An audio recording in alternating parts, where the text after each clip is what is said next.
할렐루야. 네, 주님의 은혜가 오늘도 여러분 삶 가운데 가득하시기를 주의 이름으로 축원을 드립니다.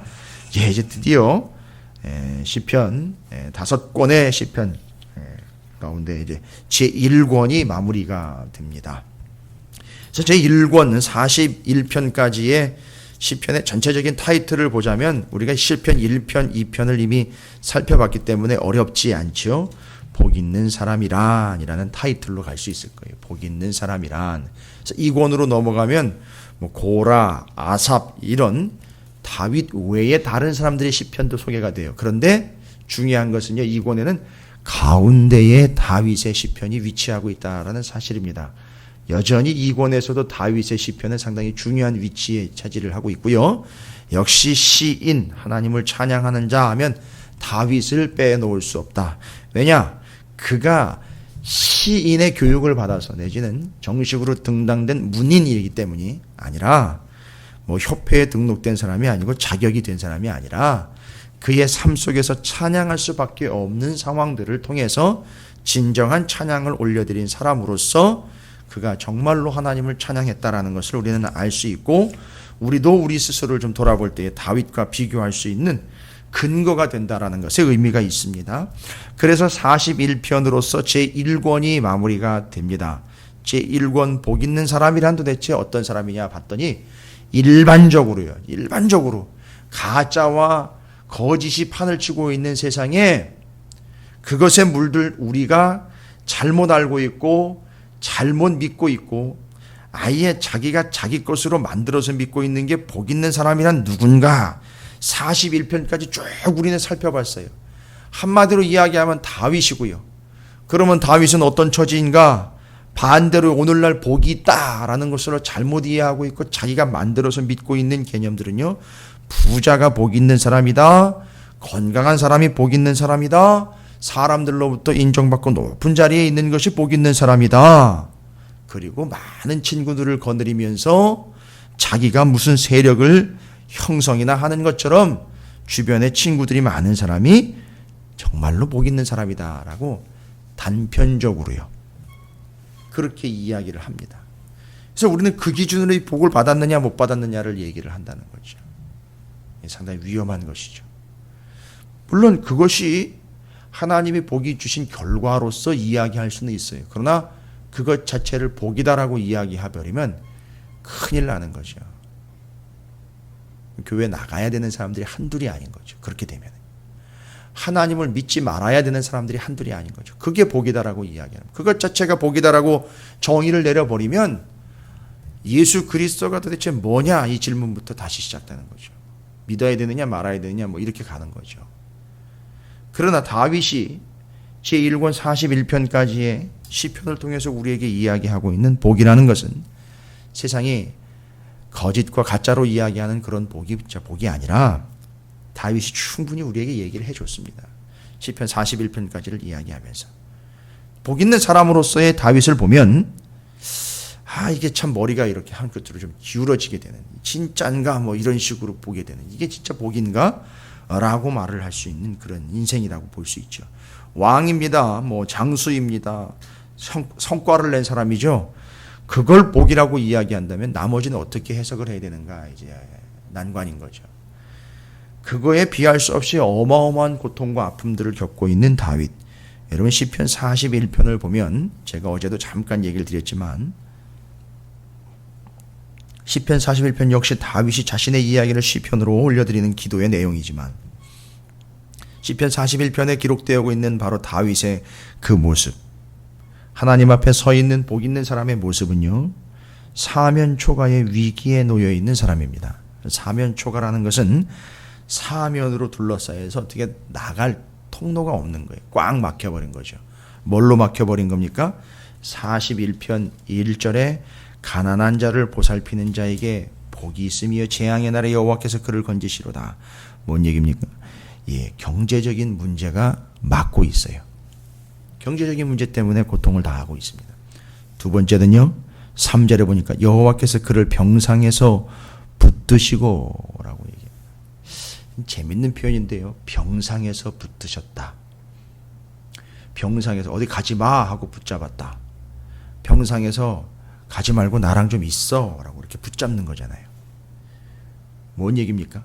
건강하면 병상을 박차고 뛰쳐 나가 자기 혼자 알아서 활보할 인생인데, 하나님이 병상에서 이게 오해를 하면 안 되는 게, 병상에다 갔다가 내팽개 치신 게 아닙니다. 갔다가 패대기를 치신 게 아니에요. 하나님이 갔다가 그냥 거기다가 잡아뜨려 놓으신 게 아니라 병상에서 붙들어 주시는 거예요. 그러니까 뭔 얘기예요? 여기 좀 누워 있어 라는 얘기. 누워 있고 내가 신방 올게, 이 얘기인 거예요. 뭐 오죽하면 그랬겠습니까? 오죽이라는 표현이 아니면 얼마나 하나님이 애틋하시면 병상, 침상에서 그를 붙잡아 앉혀 놓고 그와 함께하기 위하여 병상으로 인도해 내셨는가. 여러분 오해하시면 안 됩니다. 병상으로 인도를 하신 거예요. 이 본문은요, 정말 내가 살아가다가 재수가 없어가지고 어떻게 하나님을 이렇게 열심히 믿는데 하나님한테 나한테 이렇게 서운하게 하실 수 있을까라는 그런 개념이 아니에요. 병상에서 그를 지금 붙잡고 계시는 거예요. 이 영혼 이대로 내버려 두면은요, 아주 활보하면서 난리도 아닐 겁니다. 그 건강한 몸을 가지고요, 주신 건강 가지고선 온 동네방네 자신의 건강을 자랑하면서 자신의 유익을 위하여 살아가고 있을 거예요. 근데 하나님 병상에서 붙잡아 주셨다라는 걸 이야기하고 있어요. 그렇죠. 지금은요, 질병 때문에 또 한쪽이 막혀 있는 상황입니다. 그 다음에는요, 5절에 6절에 보니까 나의 원수가 내게 대하여 악담하기를 그가 어느 때에나 죽고 그의 이름이 언제나 없어질까 하면 나를 보러 와서는 거짓을 말하고 그의 중심에 악을 쌓았다가 나가서는 이를 널리 선포하며. 여러분 이게 허탄한 모습이에요. 마지막 때에 허탄한 자들이 허탄한 모습인데 그게 타겟이 생겼어요. 바로 나, 하나님을 진실되게 믿으려고 하는 나를 타겟으로 삼아가지고 허탄한 이야기로, 말도 안 되는 이야기요, 거짓말이요, 만들어낸 이야기요, 세상 이야기로 나를 공격하여 저 병상에 있는 저 사람이 바로 그가 지은 죄 때문에 이제 인생의 마지막을 맞이하게 됐다, 이러면서 나를 공격하는 한쪽이 또 막혀버렸죠. 원수들 곧 나를 미워하는 자들 때문에 또 한쪽이 막혀버렸어요. 여러분이 사면초가의 사방이 막혀버린 지금 상황을 말씀드리는 거예요. 다윗이 의도적으로 지금 그 사방에 막혀버린 요인이 되는 인생의 중요한 4가지 문제에 대해서 사람들이 이것 때문에 막혀가지고 꼼짝 달싹을 못하게 꽉 둘러싸이고 애워싸여가지고 막힌 형상을 설명해주고 있는 거예요. 거기서 끝나지 않죠. 9절입니다. 내가 신뢰하여 내 떡을 나눠 먹던 나의 가까운 친구도 나를 대적하여 그의 발꿈치를 들었나이다. 뭐 이건 요즘에 사무엘 하를 우리가 계속 나누고 있으니까 당연히 다 연결이 되실 거예요. 어마어마한 고통이지요. 이 배신의 고통과 이 배신의 아픔이 얼마나 큰지. 아들내미 압살롬입니다. 아히도벨이요. 뭐 말할 수 없는 고통 가운데 이런 사면초가의 위기에 수시로 처하게 되는 겁니다. 정말 감당하기 힘들지요. 믿었던 자들이, 신뢰했던 자들이, 친구라고 한식탁에서 같이 좋아라, 부어라, 먹어라, 마셔라 했던 그들이요, 돌아서는 거예요. 야, 참 어떻게 이런 일이 있을 수 있나. 예, 교회 안에도 그런 일이 있을 수 있어요. 믿는 자들도 그럴 수 있습니다. 죄송합니다만 여러분이 친구라고 여기고 있는 그 신뢰하고 있는 그들도 언젠가는 발뒤꿈치를 든다? 예, 이건 히브리적인 표현이죠. 배신한다, 속인다라는 뜻이에요. 그래가지고 그때는 무슨 일을 했죠? 그 신뢰와 그 다음에 그 믿음으로 그 사람에게요, 보증도 서주고 담보도 서주고 내 것까지 다 내어줘 버립니다. 여러분, 결코 성경적으로는 그걸 잘하는 것이라고 말할 수가 없어요. 왜냐하면 문제는 뭐냐 하면 하나님이 그에게 주신 재물도 그의 것이 아닙니다. 하물며 그에게 주신 것이 그의 것이 아닌 걸 가지고선 사람을 믿어주고 신뢰했기에 그 사람을 위하여 담보를 서주고 보증을 서주면서 그 사람을 신뢰한다라는 걸 내가 표현하는 방법이죠. 그를 위해서 내 걸 다 내어주는 거죠. 사람을 너무 신뢰하는 것도 성경적이지 않은 겁니다. 그건 아주 교만한 거예요. 그렇다고 사람을 의심하면서 살라는 것이 아닙니다. 그것이 어떤 결과에 의해서 나오는 것이냐, 그 사람을 그렇게 신뢰했고 믿었기 때문에 그런 일들로 연결이 되는데, 성경적으로는 사람을 신뢰하거나 믿는 것이 아주 교만하면서 오는 거라는 걸 이야기하고 있어요. 절대 사람을 신뢰하거나 믿을 대상이 아니에요. 사랑의 대상이죠. 섬김의 대상이죠. 그럼에도 불구하고 그럴 수 있다라면 하는 거예요. 근데 우리는요, 사람을 좋아한다라는 표현으로 비껴가는데, 아니요. 사람은 신뢰해서는 안 되는 거예요. 우리가 신뢰해야 할 대상은 하나님밖에 없고요. 사람은 그럼 어떤 사랑입니다. 섬김의 대상이에요. 담보고 뭐고 필요 없고요. 그냥 줘버리세요. 차라리 그게 나은 겁니다. 내가 떼이는 셈 치고 그냥 줘버린다. 이게 맞는 얘기예요. 차라리. 내가 그를 믿고 뭘 빌려준다. 내가 그를 믿고 그에게 이 이야기한다. 내가 너를 믿고 너한테만 이야기한다. 천만의 말씀입니다. 그게 교만인 거예요. 그게 약점이 된다는 거죠. 믿는다는 것. 사람으로서 사람을 그렇게 믿고 그를 신뢰하게 되어서 그를 내가 마치 믿음의 대상인 것 양 그런 교제를 통해서 그들에게 내어줄 걸 다 내어주고 간이라도 쓸개라도 다 빼어줄 것 같은 그런 신뢰, 그것은 사람을 향하여서는 우리가 가져서는 안 되는 것 이야기합니다. 왜요? 인간은 모두 연약하고 사람이 사람으로서 한계를 가지고 있기 때문에 그렇습니다. 그걸 전제로 하라는 거지요. 믿음이라는 측면에서 그걸 전제로 반드시 깔고 있어야 된다는 거지, 사람을 의심하라는 게 아니잖아요. 아니, 나를 보면 모릅니까? 내가 나를 보면 모릅니까?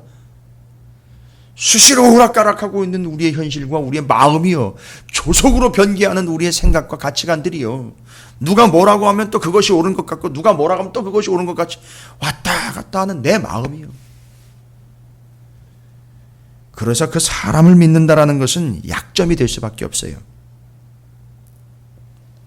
자, 이렇게 사면 초과에 봉착하게 된 사람들은 이제 하나님께서 왜 그들을 그런 사면 초과의 앞뒤 전후 좌우가 꽉 막힌 상황으로 가두어 버리신 건가 이제 알 수 있습니다. 여러분, 돈이 있는 자들이요, 경제적인 것과 건강과 원수와 친구들이 등을 돌리는 이런 사면 초과의 위기로 우리를 몰고 오셨다라고 말을 할 수 있죠. 41편이 이야기하고 있는 게 인생의 전반적인 문제들에 대해서 하나님 맡고 계시는 것을 우리는 이제 결론적으로 이야기를 하면서 그 속에서 우리는 어떤 삶을 살아야 되는가에 대한 지침을 주고 있는 거거든요. 경제적인 거 어제도 제가 잠깐 말씀드렸으면, 돈이 생기기 시작하면서부터 사람에게 계획이 생깁니다. 나름대로의 계획이 생겨요. 이게 여유가 좀 있다 보면은요, 시간적인 여유라든지 금전적인 여유라든지 무엇이든지 자기가 봤을 때 조금 여유 있다라는 마음이 여기서 스물스물 올라오는 순간부터 자기 계획이라는 게 생깁니다. 자기 계획, 자기 생각이라는 게 생겨요. 나름의 계획이 생깁니다. 그런데요, 하나님이 그걸 이제 거두어 가십니다. 어떻게 되는 겁니까? 자기 계획을 거두어 가는 거죠. 그래서 어리석은 부자, 지혜로운 부자 이야기가 이제 성경에 나오는 이유가 바로 그런 거죠. 그래서요, 재정적인 여유가 없는 이들은 그런 계획이 있을 수가 없어요. 그러다 보니까 어떤 계획이 있거나 어떤 방법이 있는 게 아니니까 다른 방법이 없고 오직 말씀과 기도를 붙잡는 것 밖에는 할 게 없게 되는 거예요. 여러분, 이렇게 몰고 가시는 겁니다. 요걸 복이 있는 자다라고 이야기하는 거예요. 요걸 복이 있는 상태라고 이야기하는 겁니다. 그러니까 이 세상적으로는 이해가 안 되죠. 돈이 없는 게, 재산이 없는 게 뭔 복이냐고 이렇게 오해를 하는 거죠. 그게 허탄한 거예요. 그런 식이다라는 걸 이야기하는 거죠. 그래서 자기의 계획이나 나름의 계획이 없이 그냥 말씀과 기도를 붙잡는 것 밖에는 할 게 없어요. 먹을 게 없어요. 아니요, 먹을 게 없는 게 아니라 진짜 양식이 이제 생긴 거예요. 진짜 양식이요.